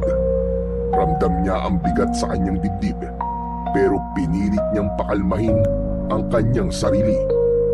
Pinunasan niya ang kanyang mga luha at huminga siya ng malalim. Kung hindi lang ako naging mayabang, kung hindi ko lang inabuso ang kapangyarihan ko, sana'y malakas pa rin ako hanggang ngayon. At kaya ko pa rin labanan ng tupong-tupong. Mabagal siyang naglakad pabalik sa kuweba na pinagtataguan ng mga tao. Ngunit nang malapit na siya sa kuweba, ay kinabahan siya nang marinig niya ang sigawan ng mga tao roon. Bumilis ang tibok ng puso niya, at ang unang pumasok sa isipan niya ay nalaman na o natagpuan na ng tupong-tupong kung saan sila nagtatago. Mabilis na tumakbo si Fabio patungo sa kuweba. Habang papalapit siya roon, ay mas lumalakas ang mga sigawan na kanyang naririnig. At sa kanyang pagdating sa harap ng kuweba, ay tumambad na nga sa kanya ang isang nakakakilabot na tagpo. Maraming katawan ang nakahandusay sa lupa. Mga walang buhay, tuyot at waring sinipsip ang lakas at kaluluwa ng mga yon. Ang ilang bangkay ay nakangangapanga na parang sumisigaw ang mga yon hanggang sa kanilang huling hininga. Sa nakita ni Fabio ay nasiguro niyang naroon na nga ang tupong-tupong, dahil yun lamang ang may kakayahan na gawin ang ganong kakilakilabot na pagpatay. Sa bukanan ng kuweba ay may ilang kalalakihan ang nakapwesto habang hawak ang kani-kanilang mga sandata. Nanginginig pa ang kanilang mga kamay, ngunit hindi nila iniwan ang kanilang pwesto. May ilan sa kanila ang sugatan, ang iba naman ay halos hindi na makatayo ng dahil sa pagod at takot. Mabilis na pumasok si Fabio sa kuweba. Ang loob ay puno ng mga tao na takot. May iba na nagdarasal, ngunit ang unang hinanap ng mga mata niya ay ang kanyang ina na si Aling Elvira. Hanggang sa nakita niya itong nasa isang sulok habang hawak ang rosaryo at nagdadasal. Agad na lumapit si Fabio kay Aling Elvira at mahigpit niya itong niyakap. Fabio anak, saan ka ba nanggaling? Bakit ka biglang nawala? Salamat sa Diyos na at ligtas ka. Fabio, ang tupong-tupong. Nasa labas siya anak.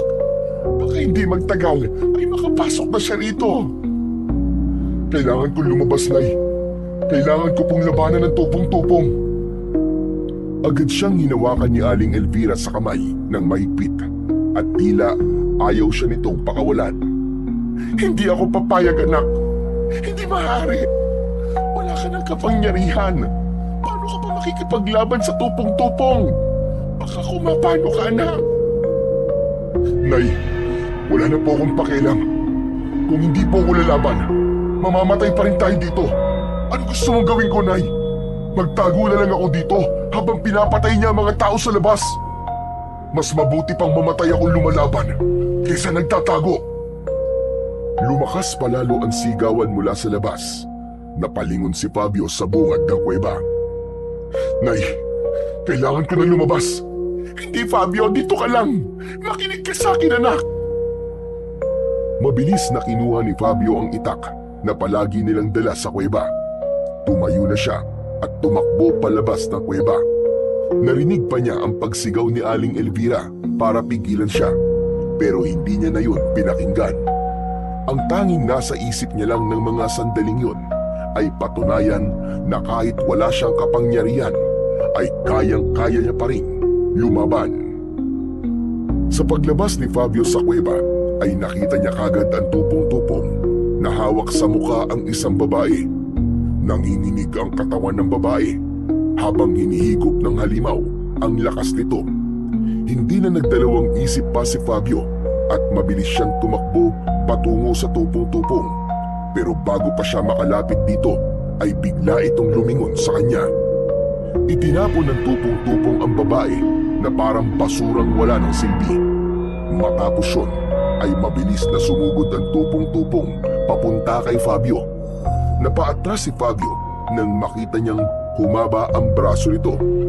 Mabilis siyang pumulupot sa kanyang katawan na parang isang dambuhalang ahas. Napasinghap si Fabio nang unti-unting humigpit ang pagkakasakal ng braso ng tupong-tupong sa kanyang katawan.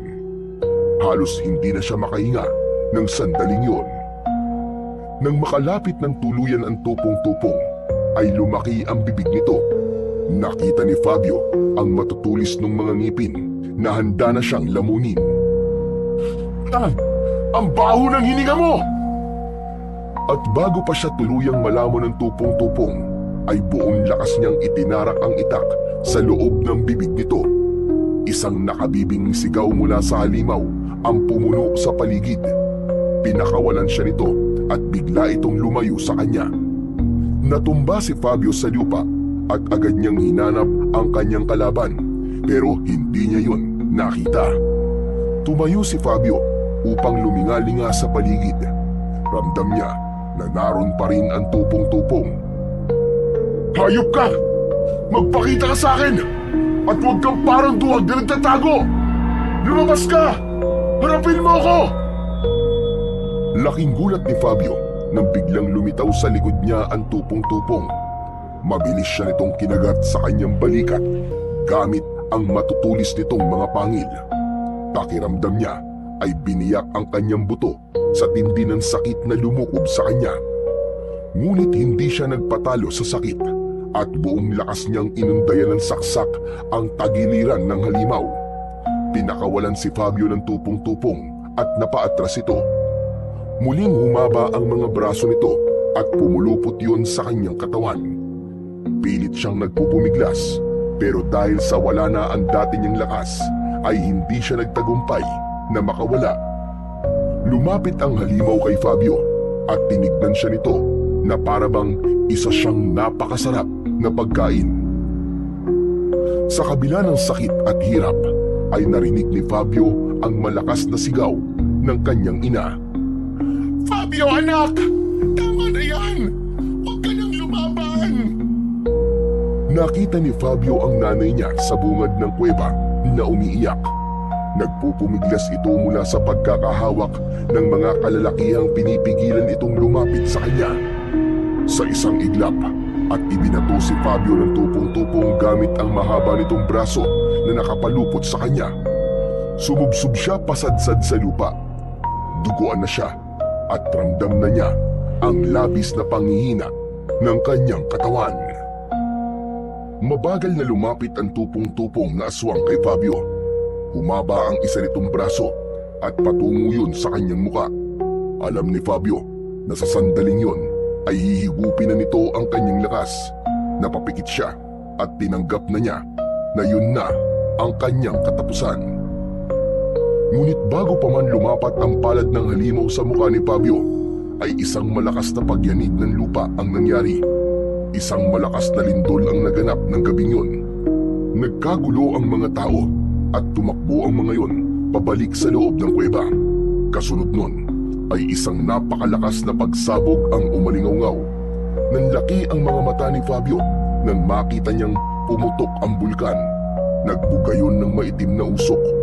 Ngunit sa gitna ng pagsabog ng bulkan ay may nakita si Fabio na iniluwa ng bulkan. Isa yung kumikinang na bagay na hindi niya alam kung ano. Lumipad ang bagay na yon papunta sa kanya hanggang sa lumapag ang kumikinang na bagay sa kanyang palad. Isa yung pulang bato na tila nagliliyab.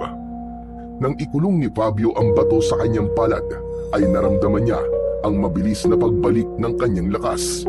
Naramdaman niya ang enerhiya na parang apoy na dumaloy sa kanyang mga ugat. Nawala ang kanyang panghihina. Ramdam na ramdam niya na mas malakas siya kesa sa dati. Nagtataka man ay hindi muna inisip ni Fabio kung ano ang batong hawak niya. Tumayo siya at isinilid ang bato sa bulsa ng kanyang pantalon.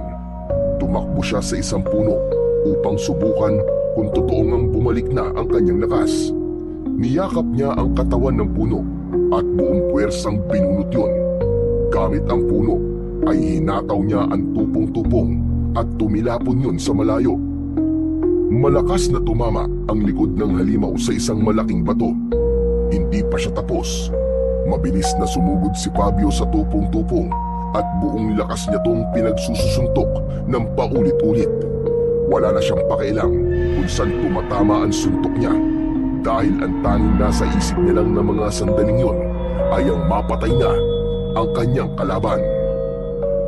Ngunit muling humaba ang braso ng tupong-tupong at pumulupot yun sa katawan ni Fabio. Mabilis na bumangon ang halimaw at sa bilis ng pangyayari ay hindi na naiwasan ni Fabio ang paglapat ng palad ng tupong-tupong sa kanyang muka. Agad niyang naramdaman ang matinding puwersa na hinihigop ang kanyang lakas. Pero sa halip na matakot ay isang nakakalokong ngisi pa ang sumilay sa kanyang labi. Anak ka ng teteng! Sige! Magpakasawa ka sa lakas ko! Hayop ka! Malakas na sumigaw si Fabio upang mas marami pang mahigop na lakas ang tupong-tupong mula sa kanya. Hinigop ng tupong-tupong ang enerhiyang bumabalot kay Fabio. Ngunit dahil sa tindi ng lakas ni Fabio ay hindi yun kinaya ng tupong-tupong. Para itong isang lobo na napuno ng tubig na sumabog ang katawan nito. Nagkalasog-lasog ang katawan ng aswang at kumalat pa yun kung saan-saan. Nakangiting tumayo si Fabio at tinignan niya ang nagkalat na mga piraso ng katawan ng tupong-tupong. Nakalimutan mo yata na lahat ng sobra ay nakakasama. Ngunit nagulat si Fabio nang muling yumanig ang lupa. Narinig niya ang malalakas na sigaw mula sa loob ng kuweba. Hindi nagtagal ay nagsimulang magtakbuhan ng mga tao palabas ng kuweba. Si nanay! Nasa loob pa siya ng kuweba! Mabilis na sumugod si Fabio papasok sa kuweba. Sa bawat takbang niya ay ramdam niya ang paggalaw ng lupa. Nagbabagsakan na ang mga bato mula sa itaas ng kuweba. Lumabas na kayo! Gumuguho ang kuweba! Bilisan niyo! Labas! Luminga-linga si Fabio hanggang sa nakita niya si Aling Elvira na nakaupo sa isang sulok. Lumapit siya rito at hinawakan niya ito sa magkabilaang balikat. Nay, kailangan na nating lumabas! Fabio, anak! Hinila ni Fabio ang nanay niya patayo at agad silang tumakbo para makalabas ng kuweba. Pero bago pa sila makalabas, ay nagkaroon ng mas malakas na pagyanig ng lupa. Napatingin siya sa itaas at napansin niya ang isang napakalaking bahagi ng kuweba ang malapit ng malaglag. Alam ni Fabio na kapag bumagsak yun, ay hindi lang sila ng ina niya ang madadaganan, kundi pati na rin ang ibang tao na nasa loob pa rin ng kuweba. Inabot ni Fabio ang kamay ng nanay niya sa ilang kalalakihan na naroroon at sinabi niya sa mga ito na ilabas ng mga ito ang kanyang ina. Mabilis na tumapat si Fabio sa malaking tipak ng kisame ng kuweba na babagsak na at nangyari na nga ang kanyang inaasahan.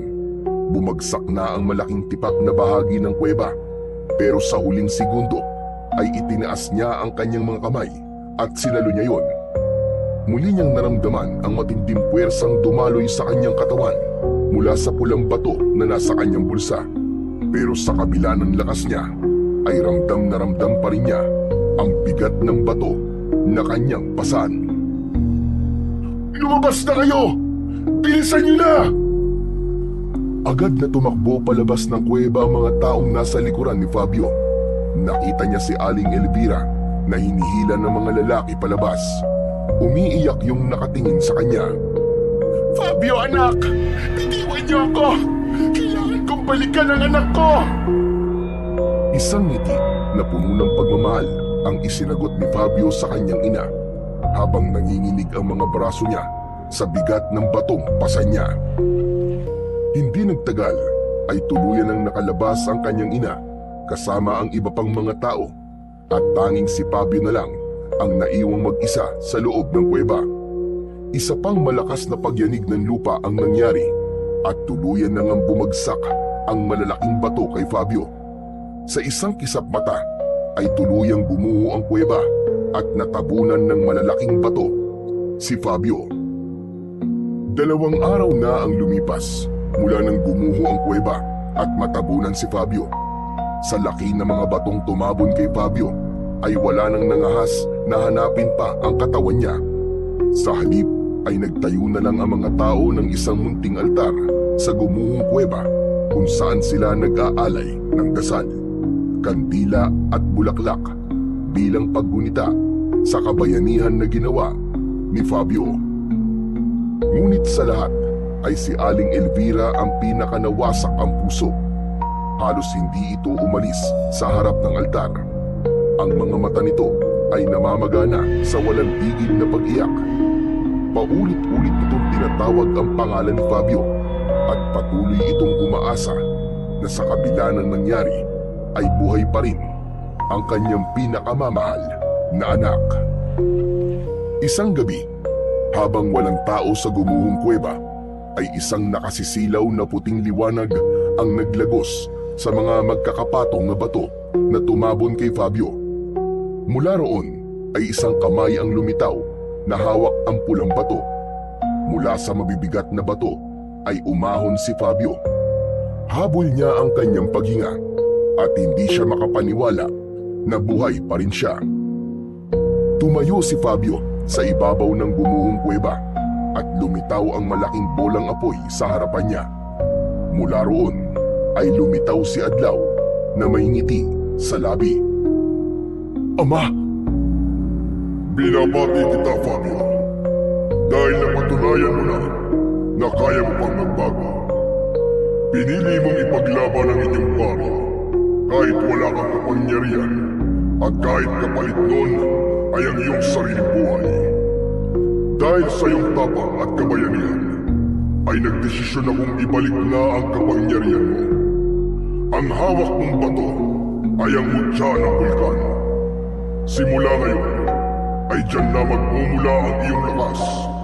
Isa yan sa pinakamakapangyarihang yaman ng kalikasan. Simula sa gabi nito, ikaw na ang magiging tagapangalaga ng mutya ng bulkan. Ama, hindi ko po alam kung paano po kayo pasasalamatan. Marami ako nagawang pagkakamali at labis ako nabulag ng kapangyarihan at naging mapagmataas ako. Pero hindi ko na po hahayaang maulit yun. Nangangako po ako sa inyo, Ama. Nagagamitin ko po ang kapangyarihang ito para sa kabutihan. Ipaglalaban ko po ang aming baryo laban sa lahat ng uri ng kasamaan. Tahimik siyang tinignan ni Adlaw. Maya-maya ay ipinatong nito ang isa nitong kamay sa balikat ni Fabio. O aking anak, ipinagmamalaki kita. Matapos yun, ay mahigpit na niyakap ni Adlaw si Fabio. Sa unang pagkakataon ay naramdaman ni Fabio ang tunay na init ng yakap ng isang ama. Tumulo ang luha niya, ngunit yun ay luha ng labis na kaligayahan. Bumalik ka na sa inyong baryo, Fabio. Huwag mong kalilimutan ang mga aral na iyong natutunan.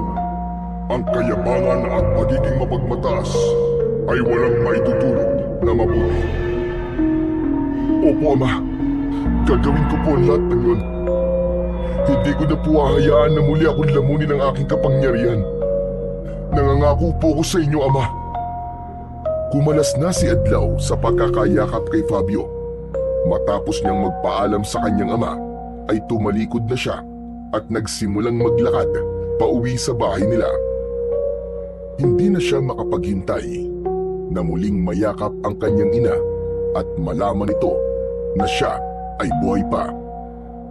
Sa puso ni Fabio ay bumuo siya ng isang pangako na mula sa gabing yun ay gagamitin niya sa tama ang kanyang kapangyarihan na ibinigay sa kanya ng kanyang ama na isang batala. Sa pagbabalik ni Fabio, nagulat lahat sa kanya dahil hindi inaasahan ng mga ito na siya ay buhay pa matapos matabunan ng gumuhong naglalaki ang mga bato. Sa di kalayuan naman ay nakita siya na kanyang ina na si Aling Elvira at walang pagdadalawang isip na tumakbo ito pasalubong sa kanya. Parang bumagal ang oras ng tagpong yun hanggang sa naramdaman ni Fabio ang mahigpit na yakap ng kanyang ina. Nagpasalamat ito sa Diyos dahil ligtas at buhay ang kanyang anak. Sa isip din ito ay lihim itong nagpasalamat sa ama ni Fabio na isang bathala dahil alam nito na hindi pinabayaan ni Adlaw ang kanyang anak na mapahamak. Nagdiwang ang mga tao at binigyan ng pagkilala si Fabio sa kanyang kabayanihan. Si Fabio naman ay humingi ng tawad sa mga tao, lalong-lalo na kay Mang Temyong at kay Kapitan Manuel dahil sa mga nagawa niyang labis na kahambugan at pagiging makasarili. Nangako rin siya sa mga ito na ipagtatanggol niya ang buong baryo sa abot ng kanyang makakaya at gagamitin niya lamang sa tama ang pagiging anak niya ng bathala na walang hinihingi na kabayaran. Magmula noon, nabuhay ng payapa ang mga tao sa baryo at naniniwala sila na sa pamamagitan ni Fabio ay walang aswang ang magtatangka muli na sumalakay sa kanilang baryo.